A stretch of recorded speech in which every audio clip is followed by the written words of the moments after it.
Hi guys, today's video is about the unexpected and game-changing Chapter 182 of Four Knights of the Apocalypse. Let's get started. The chapter picks up right after Rothes carries out the grim task that Turret manipulated him into doing, killing Diodora. Feeling remorseful, Rothes apologizes and vows that he and Turret will protect Sir Ironside. He even wishes his brother rest in peace, however that turns out to be completely unnecessary. In the next panel, Diodora suddenly wakes up from the dead, standing right behind Rothes. Understandably, Rothes is confused, but he doesn't have much time to process it. Diodora swiftly takes his life without saying a word, seemingly draining his life force. Meanwhile, Turret is getting impatient, wondering why Rothes is taking so long to return. He heads to the scene, expecting to find Diodora's lifeless body. When he arrives, he finds Rothes sitting there, motionless. Turret casually remarks, "Oh, what?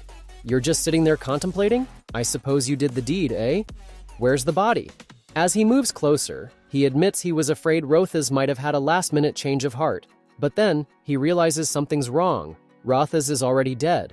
Turret is shocked, but before he can react, Diodora steps in, acting completely different from before. He coldly remarks, "Rothes made quite the blunder, didn't he? He'd still be alive if he hadn't fallen for your sweet words." Now even more stunned, Turret watches as Diodora continues mocking him. He reveals that Rothes had the same expression of shock just before he died and taunts Turret, asking if he plans to strike him down. Without hesitation, Turret draws his sword and attacks, landing consecutive blows on Diodora. However, the moment he finishes, he feels all the pain he just inflicted on his opponent.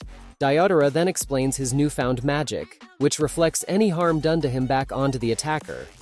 Unfortunately for him, the effect doesn't extend to his clothing. We then get a glimpse into Diodora's thoughts, revealing his transformation. He believes that God himself granted him this power.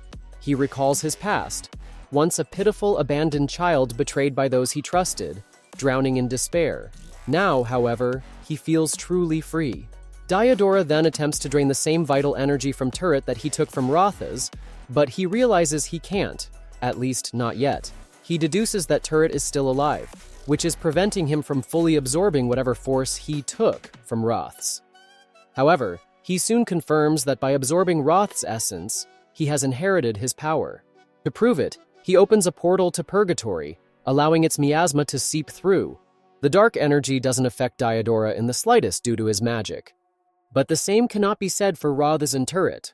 Feeling exhilarated and filled with newfound strength, he mockingly thanks Rothes and Turret for their help in freeing him from his suffering. He declares that he no longer cares about his father, because now he can live just fine on his own. Meanwhile, Percival immediately senses that Rothes and Turret's life forces have been forcibly sent back to the spirit realm. However, their magical energy remains, likely due to Diodora's unique ability to steal magic. Nasiens asks Percival why this is happening, but Percival doesn't have an answer.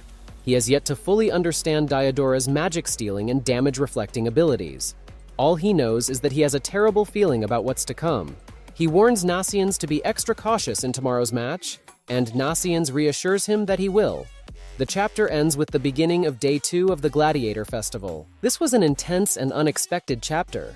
I didn't see Diodora's transformation coming, but I love that his change wasn't due to some external evil force, but rather his own trauma and experiences.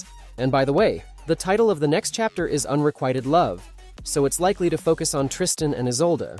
So thank you all, that was it for today.